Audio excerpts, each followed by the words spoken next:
Assalamualaikum warahmatullahi wabarakatuh. Perkenalkan, nama saya Muhammad Iqbal dari Universitas Negeri Makassar, Fakultas Ilmu Sosial dan Hukum, Prodi Pendidikan Sejarah kelas A.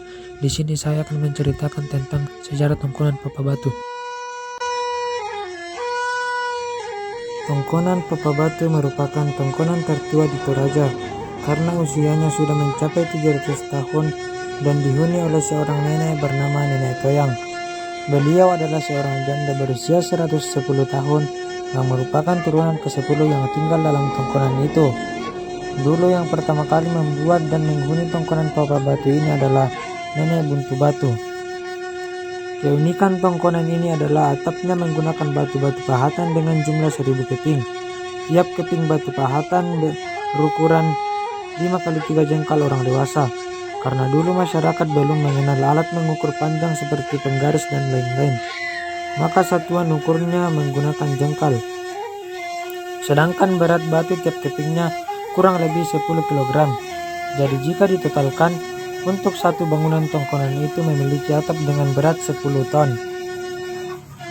Keunikannya bukan hanya sampai di situ. Melihat struktur bangunan tongkonan ini memiliki berat atap 10 ton, dan ternyata hanya ditopang oleh 55 tiang yang seluruhnya terbuat dari kayu. Tidak hanya itu, untuk memasang atap yang terbuat dari pahatan batu itu hanya menggunakan tali rotan. Dari pengakuan penghuni tongkonan itu, selama bangunan tongkonan itu berdiri hingga sekarang, baru 2 kali mengganti atap. Penggantian pertama hanya di beberapa titik saja karena ada rotan yang terputus sehingga harus diganti. Penggantian yang kedua saat tanah Toraja dilanda gempa bumi. Tongkonan Papa Batu ini memiliki lantai yang terbuat dari papan dengan dinding yang berukiran-ukiran Toraja. Tiap ukiran yang ada mengandung makna tersendiri dan tidak sembarang dipakai di rumah tongkonan. Kemudian ada 4 ruang dalam tongkonan ini dan hanya ruang utama yang bisa kita lihat jika diperkenankan oleh pemilik tongkonan. Selain minta izin kepada Nenek Toyang, kita juga bisa meminta izin kepada anak dari beliau jika ingin melihat bagian dalam rumah tongkonan ini. Jangan masuk tanpa izin dari penghuni tongkonan ini, karena bangunan ini sangat disakralkan oleh masyarakat sekitar.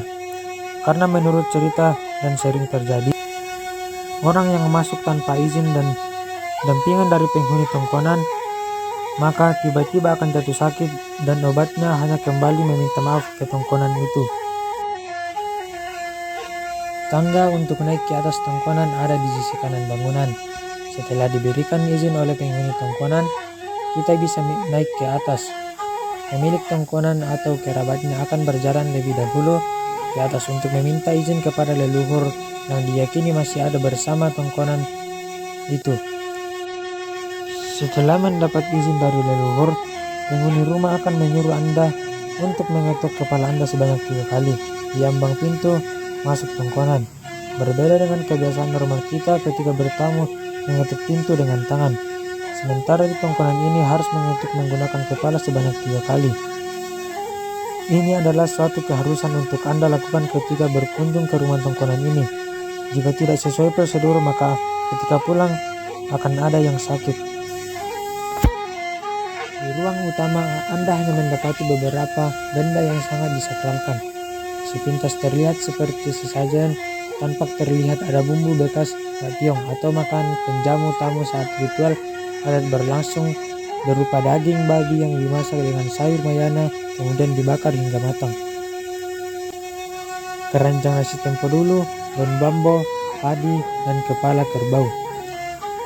Air dari kepala kerbau ini yang dipercaya bisa menyembuhkan orang yang sakit ketika pulang dari tongkonan ini. Sakit karena tidak mengikuti aturan main ketika berkunjung ke tongkonan ini. Yang disakralkan dari bangunan tongkonan ini yaitu terdapat tiang besar di tengah tongkonan. Tiang ini merupakan satu-satunya tiang yang paling besar dari semua tiang yang ada berdiri menopang tongkonan itu. Tiang ini dulu berfungsi untuk mengikat kerbau di bawah rumah tongkonan ketika ada pemilik tongkonan yang meninggal, seperti pesta adat Rambu Solo diadakan. Bisa sampai bertahun-tahun. Tiang besar dan bagian bawah rumah tongkonan ini sangat disakralkan. Bahkan keluarga pun tidak sembarang menyentuh atau memasuki area ini karena sangat dikeramatkan. Jadi, bisa kita bayangkan situs warisan budaya ini menyimpan berbagai cerita masa lampau tentang budaya Toraja yang sangat kental. Berusia secara 700 tahun, diretapkan 10 tahun kemudian diikat menggunakan rotan dan hanya ditopang oleh 55 tiang dan seluruhnya terbuat dari kayu.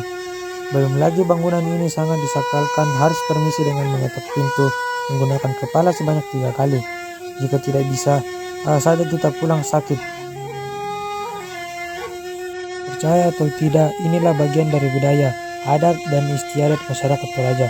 Secara fisik, bangunan dan kepercayaan masyarakat jelas terlihat keunikan dari situs warisan budaya ini karena berbeda dengan tongkonan yang lain.